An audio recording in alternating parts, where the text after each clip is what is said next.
Tai iš tiesų apie šitas santuokas vienalyčių porų, tai sunkiai suvokiama protu ir visuomet užduoti klausimą, iš kur šitas ateina. Ir globalistinis pasaulis atsiuntė mums šitą žinią, kad sugriaut mūsų valstybės pamatus ir tai yra milžiniška didelė grėsmė. Civilinis kodeksas berods 6 knyga aiškiai pasisako apie civilinius santykius, turto perleidimą, informacijos teikimą ir kitus. Jeigu šiandien man iškils galimybė užrašyti savo turtą, kokį aš jį turiu, galiu pasirinkti, kad ir moderatorę ir užrašyti jai visą turtą. Ir čia jokių problemų nėra, ar kitam žmogui. Tad nereikia daryti tragedijų iš to, iš ko nebūtina. Ačiū. Ar galim perėti prie kitų klausimų? Labai trumpai, gerai? Jūs manęs nematot, visą laiką keliu ranką ir nematot. Atsiprašau, prašau.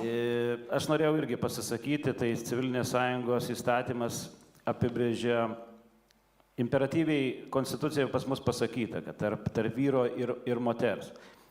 Jeigu šitame įstatyme bus apibrėžta, kas norima apibrėžti, tai liečia vaikų įvaikinimą. Tai aš nesutiksiu, kad tie žmonės, kurie yra, negražiai gal pasakysiu, bet gyvenimo klaidos,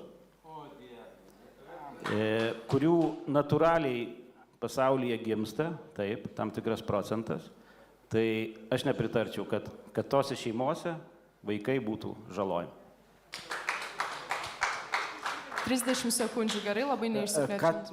Kolega, man atrodo, ką tik kalbėjom, išgirdom iš jūsų lūpų tikrai, galbūt nederančias kalbas, tai yra menkinančias mūsų piliečius, kurie turi teisę lygiai taip pat jaustis oriai Lietuvoje kaip ir visi kiti. Tai, manyčiau, gyvendami 21 amžiui, mes neturime vergų.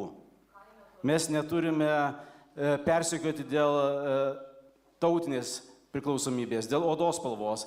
Na tai nepersekim žmonių, leiskim visiems gyventi po šitą saulę, nes taip Dievas mūsų. Į pabaigą, gerai?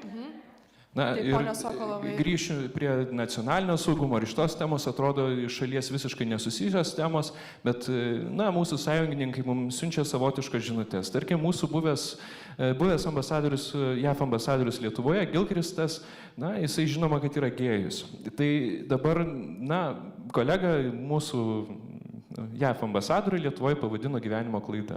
Tai kaip tada prašyti ambasadoriaus skambinti ir, gali būti, kad ambasadorius nepakels ragelio tam asmenį, kuris jį gyvenimo klaida pavadino, jeigu Lietuvai bus labai svarbi akimirka. Gerbėmieji, čia nenustatyta į konkrečius asmenis, aš neku visumoje, kaip pasaulyje yra, pasaulis sukurtas, sutvertas. Tai čia yra liga, tą pripažįsta ir... Čia jau gal baigiam ties šitų, nes... Tai nėra liga. Aš tiesiog turiu savo nuomonę, jūs savo turit nuomonę, aš ją išreiškiu. Ačiū, tik patikslinu, kad ligų klasifikatoriui homoseksualumo nėra. Ir ponia Žagūnė žodis. Aš Viliaus tą žodį savo, leiskime gyventi. Teisingai, leidžiam gyventi, tegu jie gyvena, bet tegu nelenda ten, kur nereikia. Tai, jūs įsivaizduojat, vyras su vyru vaiką užaugis. Kokis jis bus? Kokis? Mokyklose jau sako, mamos nebus, tėtė čia kažkoks statukas ar mamukas ten bus. Biški ir vėliau, kai dangi jūs buvot viceministru, pasimkit juos į armiją, pažiūrėsim ant tų kulnų, kiek jie nubėgs. Aš tik norėjau pasakyti, kad šiandien Ukraina gina įvairių... Labai trumpai, gerai. Įvairūs žmonės, Ukrainos piliečiai, ir gėjai, ir tradicinės orientacijos, ir visi kiti. Dar kartą norėjau pakartoti, visi mes esame žmonės, taip kaip Dievas davė, tegul jie visi gyvena taikiai. Gerai, ačiū. Perinam prie kito klausimo, jeigu galima, ar mokesčiai turėtų būti labiau progresiniai?